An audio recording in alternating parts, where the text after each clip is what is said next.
Dear students, welcome to the classes of Ray Academy. We are studying accounting for partnership firms and presently studying the chapter on goodwill. That is methods of valuation, nature and also methods of valuation. And we are doing the sums on average profit method when past adjustments are made. क्योंकि profit भी दे रखा है, past में कुछ unadjusted चीजें हैं कि जो कि हमें एडजस्ट करना है. क्वेश्चन है Bhaskar and Pillai are partners sharing profits and losses in the ratio of 3:2. They admit Kanika into partnership for 1/4 share in the profits. तो 3 साल का प्रॉफिट दे रखा है और उसके अंदर एडजस्टमेंट है, सेकेंड ईयर में लॉस भी है. Calculate the value of goodwill. तो पहले गुडविल निकालो. तो goodwill under average profit method is equal to average profit into years purchase. It is always average normal profit. तो एबनॉर्मल लॉस को ऐड करना है, 3 साल का प्रॉफिट को ऐड करना है, 3 ईयर्स में डिवाइड करना है इंटू ईयर्स परचेज 2 साल का परचेज क्वेश्चन में लिखा है. क्वेश्चन अच्छी तरह पढ़ लो. 3 साल का प्रॉफिट में फर्स्ट ईयर का प्रॉफिट और profit on sale of fixed asset है, क्योंकि फिक्स्ड एसेट का प्रॉफिट हमारा नॉर्मल ट्रेडिंग प्रॉफिट नहीं है. जैसे हम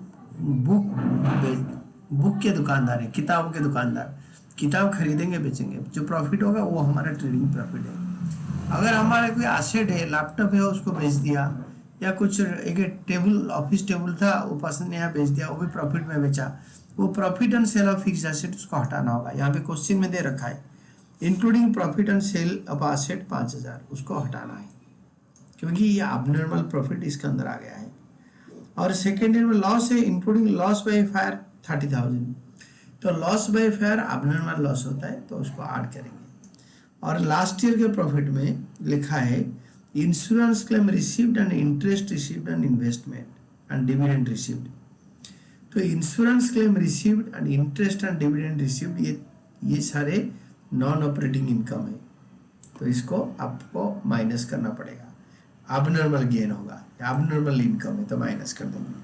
तो नाउ पुट द वैल्यूज, क्योंकि ये 5000 तो आपके था profit on sale of asset, और लॉस बाय फायर ये अबनॉर्मल लॉस था, ऐड कर देंगे. और insurance claim received and interest and dividend received दोनों को माइनस कर देंगे. Divided by 3 into 2 years. This is done. तो इसको कैलकुलेट करो, 66,000 आ रहा है. क्वेश्चन के लास्ट लाइन में लिखा है also calculate goodwill brought in by Kanika. Brought by Kanika. Kanika अगर एडमिशन हो रहे हैं, कनिका फार्म के अंदर एडमिट हो रहे हैं, पहले से भास्कर एंड पिलाई है 2 और Kanika is coming to the business. She is getting admission for 1/4 share. 1/4 share, 1/4 share के लिए एडमिशन ले रही है. तो बोल रहे हैं गुडविल के लिए कितने पेमेंट करेगी कनिका. तो goodwill amount to be brought in by Kanika in cash is equal to value of goodwill into 1/4. That is goodwill of the farm into Konika share of profit. तो goodwill of the farm तो 66,000 आ गया.